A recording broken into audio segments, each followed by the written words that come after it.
Hi. How you doing, Angela? Happy holidays, I guess I should say. Right. Here we go. We are in the thick of it, aren't we? Oh, boy, are we.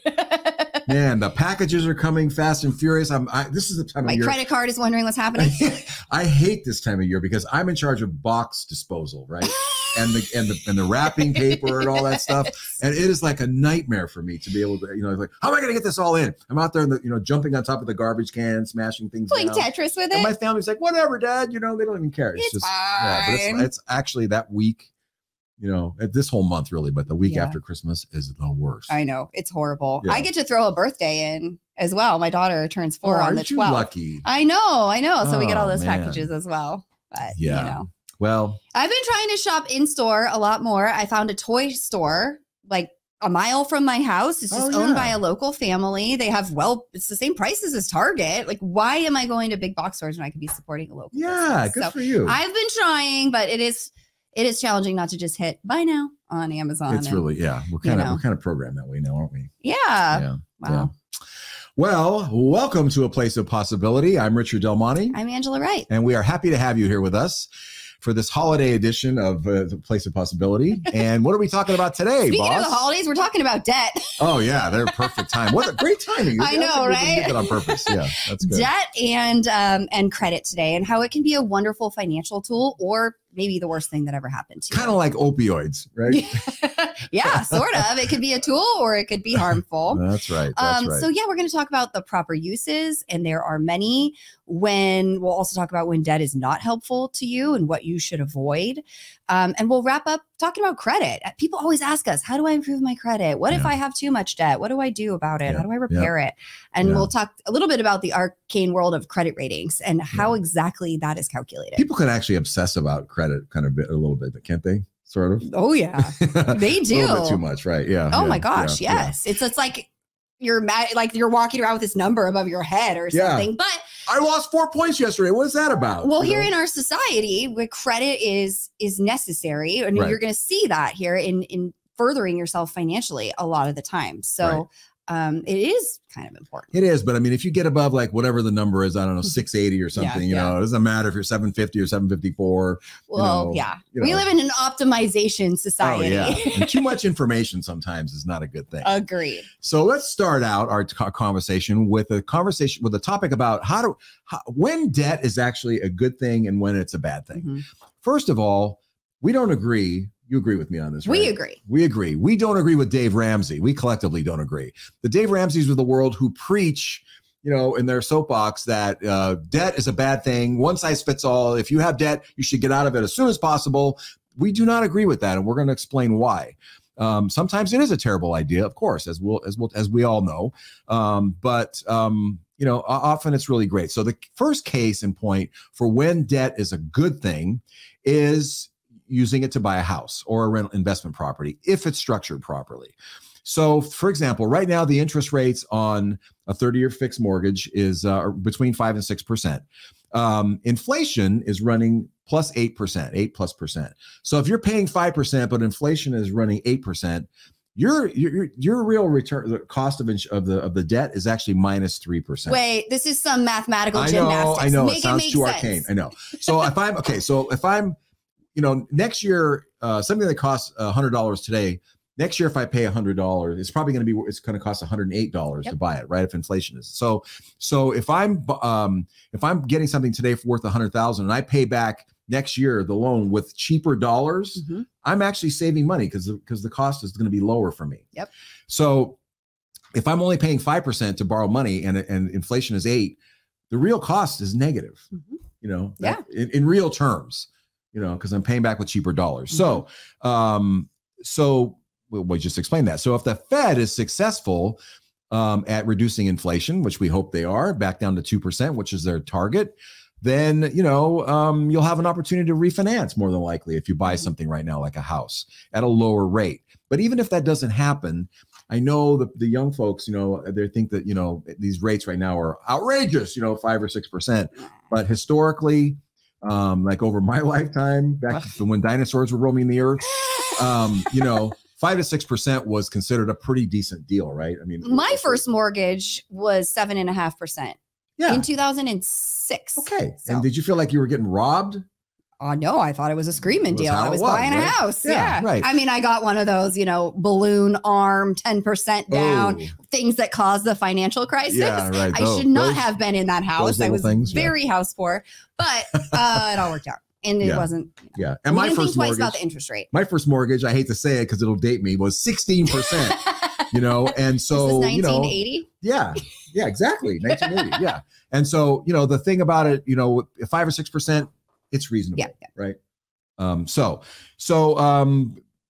we have to, those low rate we had, the low rates we had back in, a year or two ago, they're probably not going to come back. Yeah. But let's say you bought a house for all cash, which is what Dave Ramsey would have you do. Save your money until you get $1 million to buy a house in California. Good luck with that.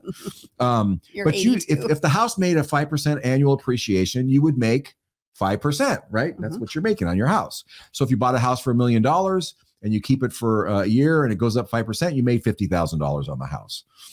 But if instead you financed the house, let's say you put down 5%, $50,000, and you finance $950,000. Okay. So the interest rate at 5% over in the first year, the interest that you would pay is $47,000. The other little bit is principal. So if you paid $47,000, but your house went up by $50,000, then you made a net of 3%, right? Makes sense. And you only put in $50,000 for your down payment. So you made $3,000 on $50,000. So that's a return of about 6%. So you're actually making a higher return in that situation than if you put all cash. You're only making 5% if it goes up that way. So this leverage, especially as it compounds, it goes on over multiple years, it really pays off. So let's say that you go fast forward 5 years. Now you've paid a total of $228,000 of interest over 5 years on your 5% mortgage.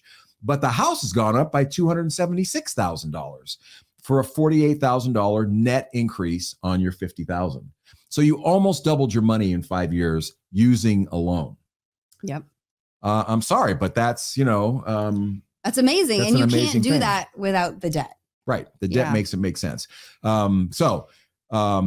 Now fast forward another 5 years. So now we're in 10 years. You paid $434,000 of interest on your mortgage over that period of time, but the house is now worth $629,000 more than you paid for it.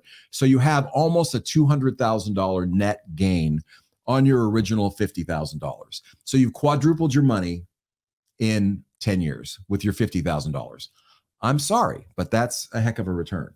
Yeah. I'm not going to apologize for that. And that's why, we say, Dave Ramsey, sorry. So yeah. Yeah. Your turn.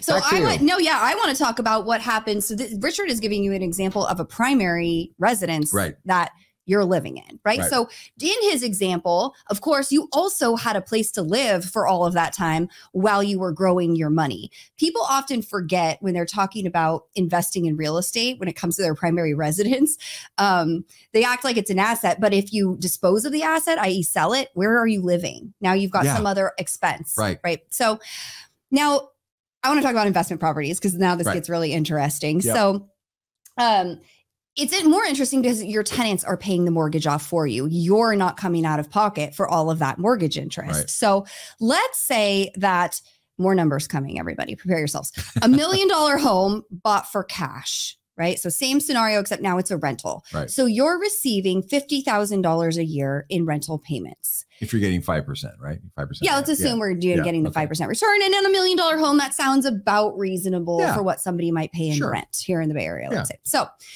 in 10 years, times $50,000, you've earned $500,000 in rents. Now let's take increases out for now. But the property would have appreciated by $629,000. And so the math there tells us that you've earned 112% on your initial investment. That's $1 million. In 10 years. Yeah. That's wonderful. Not bad. Okay. But what if you had financed this purchase instead and used debt? I wonder what's going to happen.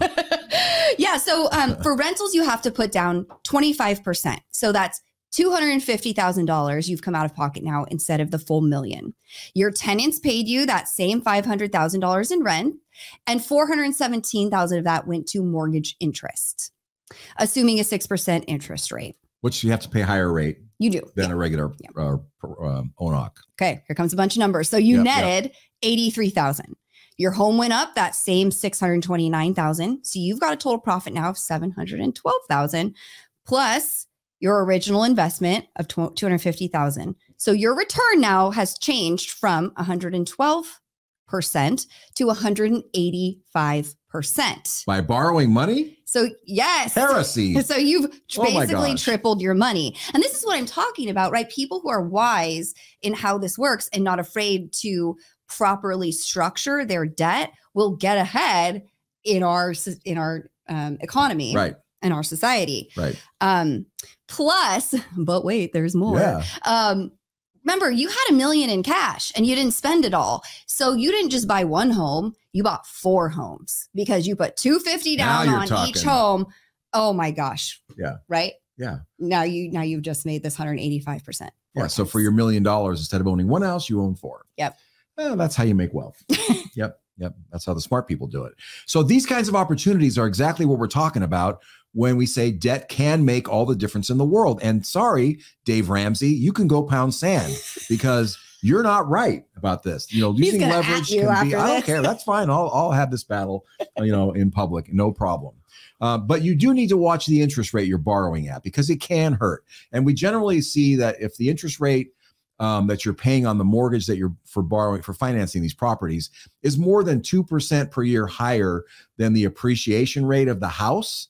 So like, let's say if you're paying 7% interest and the house is only appreciating at 5%, it gets to be a little dicey, especially in the early years of owning it, because you might end up having to come out of pocket even for the mortgage payments and not have any net rent income, which is not so good. But in the long run, it still works out. So it's just it really matters about your time frame.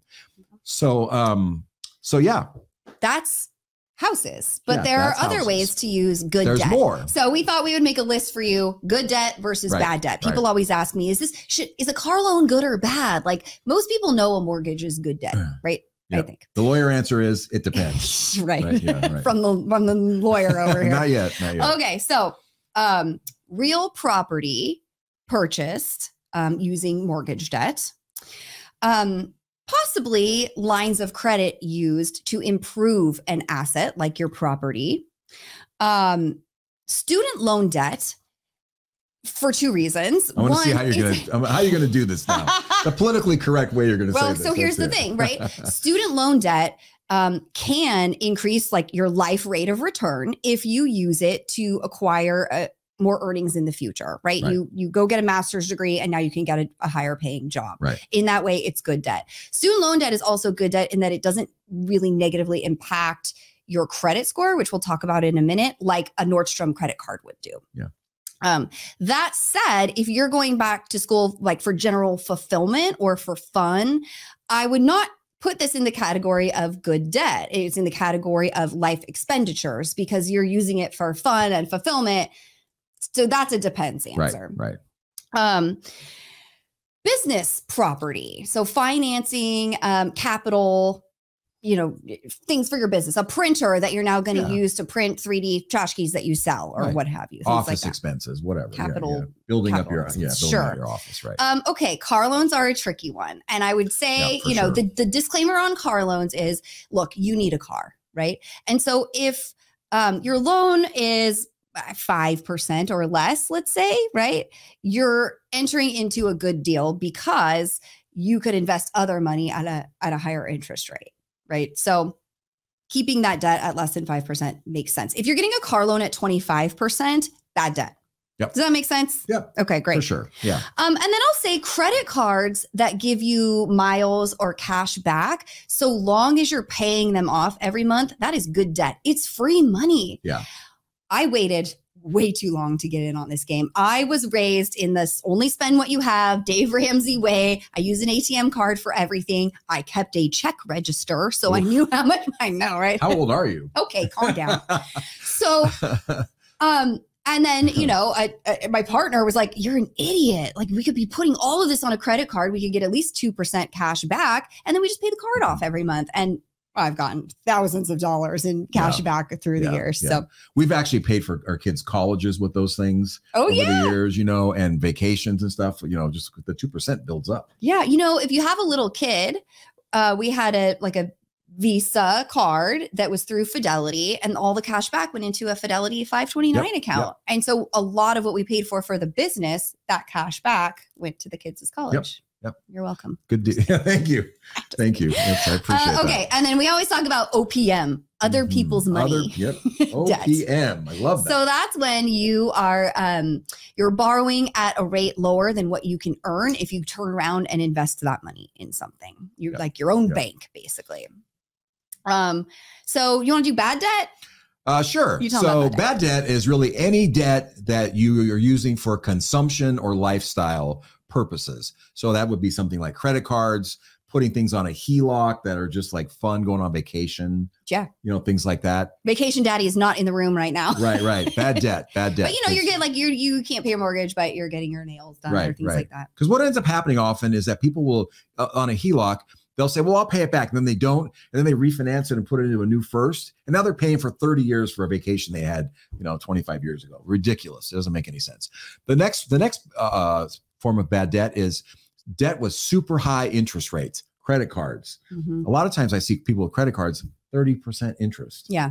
That's pretty common. Yeah. I mean, it's insanity, student loan debt for a degree with low earning power. Again, fulfillment we'll set that aside. Yeah. So those are kind of the big ones. Yeah. The times when you don't want to use debt to fund those things. Okay. So we've talked about debt, how to use it, especially in mortgages and real estate. Right. What is good debt? What is bad debt? We're going to take a moment now for a brand new segment. Yay. Moments of possibility. We've been really looking forward to sharing this with you. People always ask us, what are other people doing?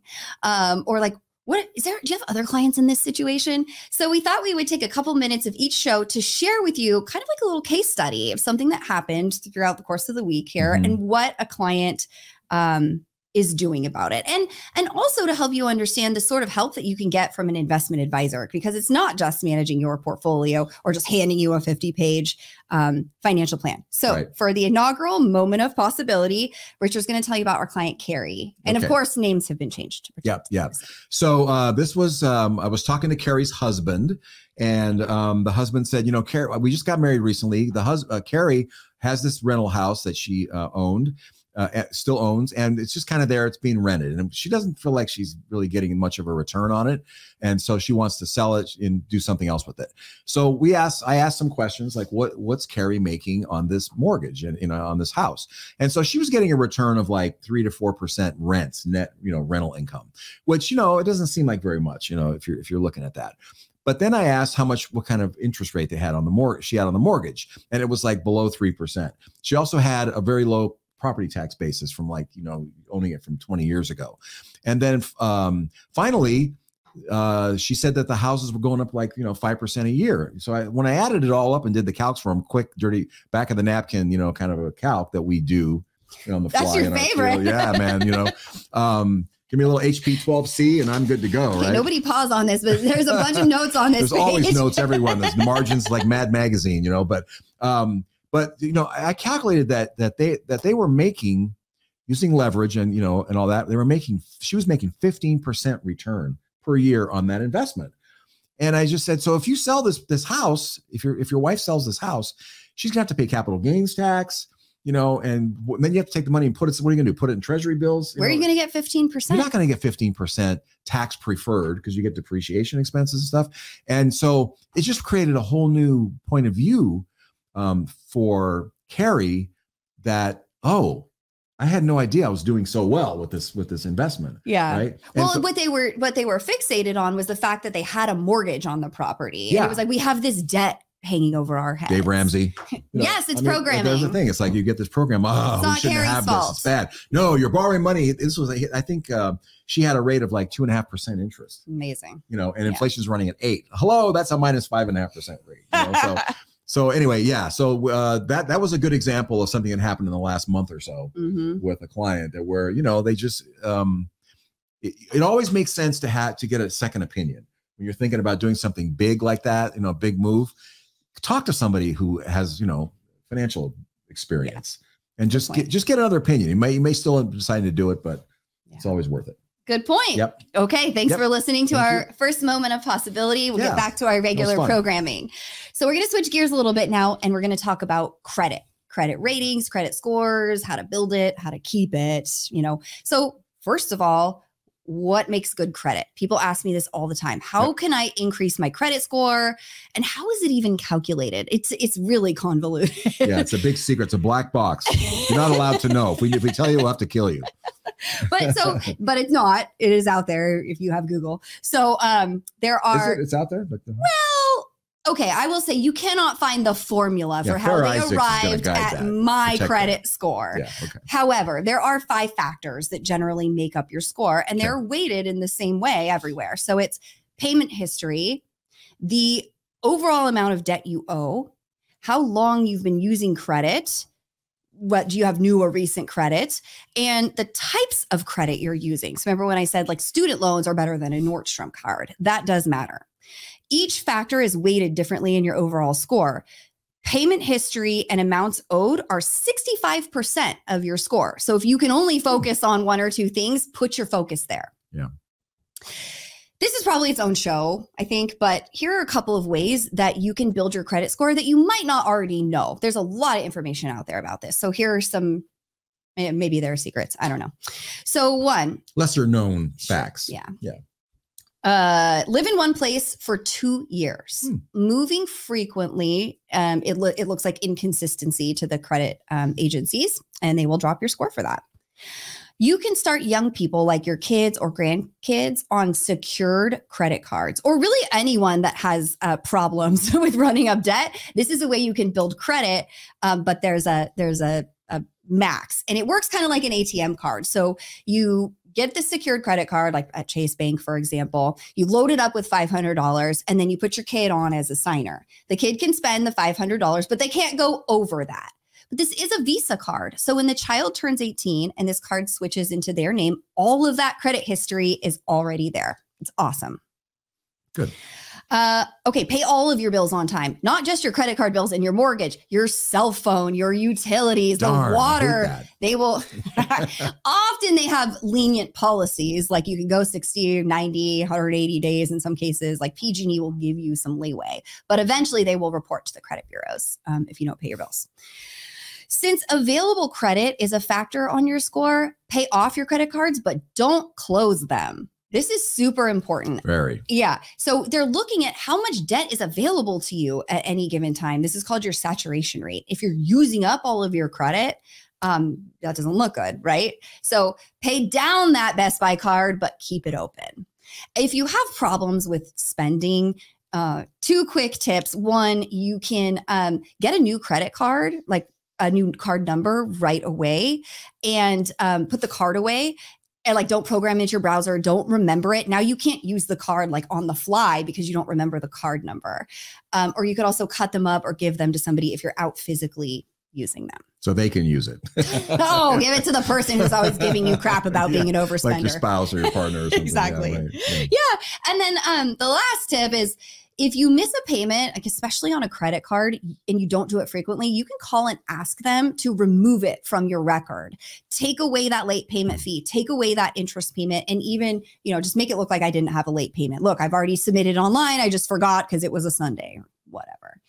Yeah. And you can often miss a couple before they'll report you, but I don't recommend that. That's fascinating. Obviously. I really didn't know that. Interestingly, I learned last week, anecdotally from a trainer that I talked to, that if you pay off your credit card balance every single month, like we're all taught to do, it's not always the best idea. The thing, as far as making a higher credit score, you can actually get your credit score increased somewhat by letting your balance on 1 or 2 accounts go over for a month and just not paying it off. That way, it seems like the gist of it is, if the credit card company is making a little money from you, they give you a higher, in forms of interest, they give you a little higher credit score. Don't ask me why, but that's something that they have discovered that actually does work. Mm-hmm. So yeah, and let's see.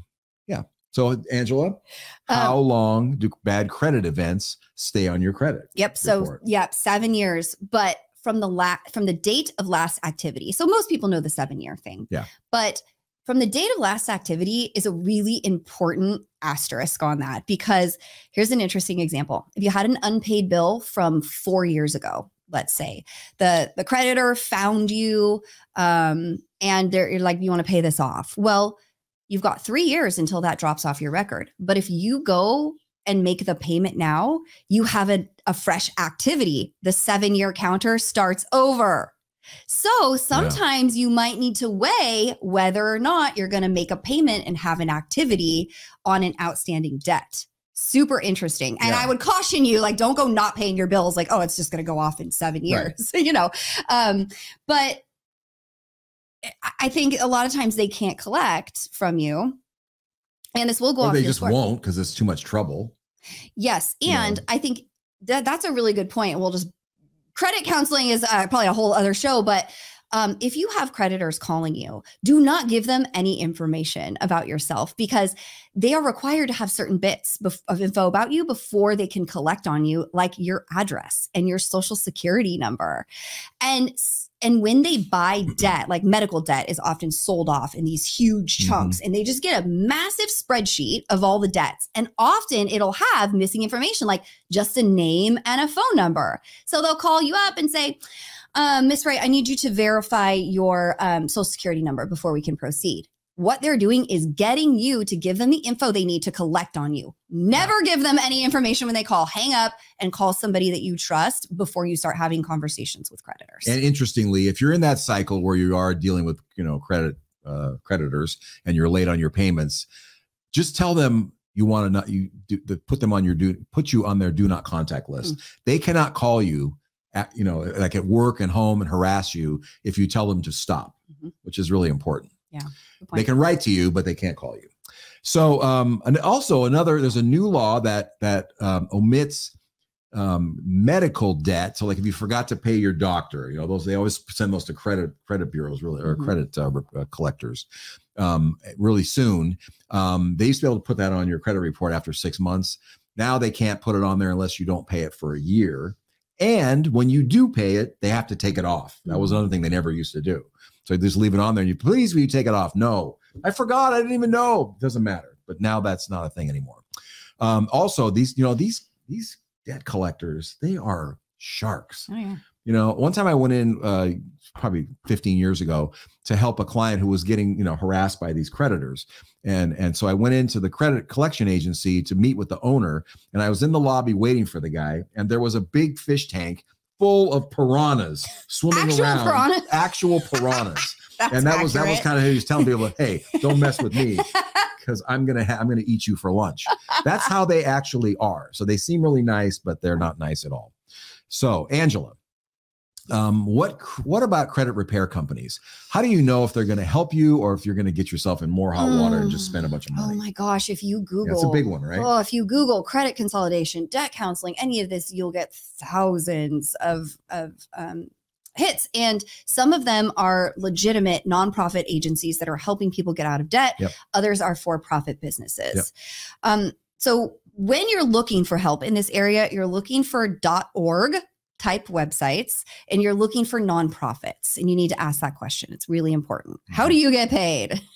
What is credit repair? It's different from bankruptcy in that they will, this company will take your debt, consolidate it, and make you a payment plan that you can afford based on your income, expenses, and the amount of debt that you have. And keep in mind now, if you do this, the creditors won't come after you because the consolidation company has paid them off, but they're going to close all of those accounts for you. And so remember when I said you want to keep your accounts open, you lose that option with this.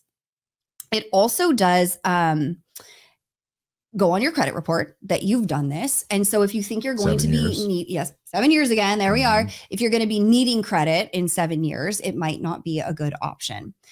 I have reviewed a few of these, in real numbers for clients through the years. And honestly, it often makes more sense for people to use a snowball payment plan instead of going to these companies. That just means that you're going to take all of your credit cards and you're going to pay them off either like lowest balance first or highest interest rate first. And we have a calculator you can use if you want. Please write to us if you would like it. I'll send it to you. But oftentimes you end up paying so much less back. You don't damage your credit. You get to keep all of the accounts open. So I would say the only time I would use credit counseling is when you truly cannot make your monthly bills, and you're going to become unhoused if you don't do something soon. Like you can't even make the minimum payments. Yeah, things right. like that. Right. We could probably put that credit thing in our show notes, right? Yeah, sure. Yeah. And so keep in mind that a bankruptcy, if you go bankrupt because of your card debt, that stays on your credit report for 10 years, not just 7. Yep. So it's even longer. So we talked about how to use debt, how to have a good score. And now how do we protect our good credit rating? Oh. So this is a big one, right? So the first thing you should do is you're allowed to get a free annual credit report once a year. And you just go to, I think it's freeannualcreditreport.gov. It's everywhere. You can get them from everywhere now. If you're paying for a credit report, stop. Don't pay for it. Yeah. Mint.com. Right. Credit Karma is free. Okay, good. Good to know. Yeah. And so you can look and see what's on your record, and you can see if there's any late payments on there or any other derogatory credit. And so you can actually challenge all of those things. Say, this is not true. I didn't do this. And you can just do it online. And then the credit agency is required to go out and validate and make sure that that's accurate or not. Sometimes they don't get the responses back from the creditors, or for whatever. And if they don't get a response back within a certain reasonable amount of time, they have to delete it from your report. So that's an easy, no-brainer way to clean your credit without paying anybody or going through any rigmarole. It's just, you can do it like in 5 minutes. A credit freeze, which you can put with the 3 major credit bureaus that you implement, will stop anybody else from getting at your credit and checking your credit report or opening new credit. A fraud alert is another. So on that, remember, if you do that, you cannot go out and get credit. Good point. You have to unfreeze it first. Good point. So I would only do that if your identity has been stolen. People are actively trying to get credit in your name. Otherwise, you're just making problems for yourself. Really. Yeah, that's a good point. I've never put a credit freeze on it. It hasn't been a problem. Fraud alerts are another one that you can require a phone call every time your credit is applied for. These, Angela, you recommend? I like this one. Yeah. It'll make getting your next car loan take longer, but it will stop every single credit request. Yeah. You'll always just get an extra little step, right? You're not sitting there sleeping while someone's in another country using your credit or something. Yes. Monitor your transactions. So this is something that, I haven't been that good at actually, because you can use something called mint.com, or you can get phone alerts from your credit card's application, and you can look at the transactions, make sure you know what they all are. Oh yeah.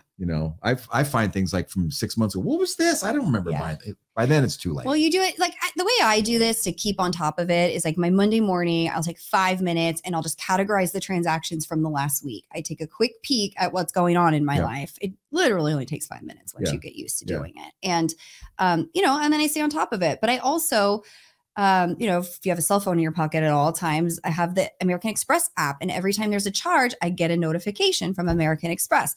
Now, that might annoy some people. My phone goes off all day long anyway, so I don't care, and I can see in real time. This has also helped me get rid of so many subscriptions. I was going to talk about subscriptions. Yes. Those are like the dreaded, they just keep sucking money What out is of you. noggin? Yeah, what am I paying? What is this? Apparently my kids wanted to watch Blaze and the Monster Machines one day. So I started paying $7.99 a month to Amazon for some special channel so they could watch this one. What is it? Anyway. Yeah. I wanted to use the Wi-Fi on the airplane when we went to Europe last summer. Subscribe to the so I signed up for this thing. Like it ended up, I was getting charged $59 a month for this freaking thing that, that I don't even use. So yeah. It's another reason to monitor your transactions. Yeah, for sure. Right. So are there any other steps, Angela, that you would recommend that people take to protect their credit? I think the last one is the agencies like Lifelock. They are actually really good and they're worth the money, especially if you're not somebody who will look at your transactions, or maybe you're not like Norton Antivirus actually bought this company LifeLock. So now it comes with credit monitoring, alerts, scores, antivirus software on your computer. Wow. So if you're not great with your computer, do they come and clean your house too? I wish. You tend to get hacked, The other really cool thing is that there are built-in remedies if you do lose your identity or have some credit stolen. So I think the base plan, they'll reimburse you up to like $25,000. They will also hire lawyers and go to bat with you. There is a max. It's high. I want to say it's like $1 million they'll spend on you to get your money back. And this is for like, it's either $9.99 or $14.99, something. I didn't look it up for the show. But we have a lot of clients using this. And I have had clients call, they've gotten hacked like via their computer. So I think the Norton antivirus software is also really, really helpful. Yeah. So you can get rid of your noggin account and get this instead. You'll be breaking even. Same price. So we hope that has been a helpful overview for you on all things related to credit and debt. We appreciate you joining us. Yeah. And if you have any questions, comments, or show requests, please feel free to send us a message at info@aplaceofpossibility.com. If you want to schedule a meeting, there is a link to our calendars in the show notes. We offer 30-minute consultations for free. So please take advantage of that. And we are offering a new ebook. It's great. It's called The Investment Answer. Look, he can't even contain himself. It's fabulous. Actually. It's, the science behind how we manage investment portfolios. It's an easy read, I promise. Anybody can get it. So please reach out if you would like any of those resources from us. That's great. And we thank you so much for joining us today. Happy holidays, everybody. And remember, you're invested and so are we. Take care.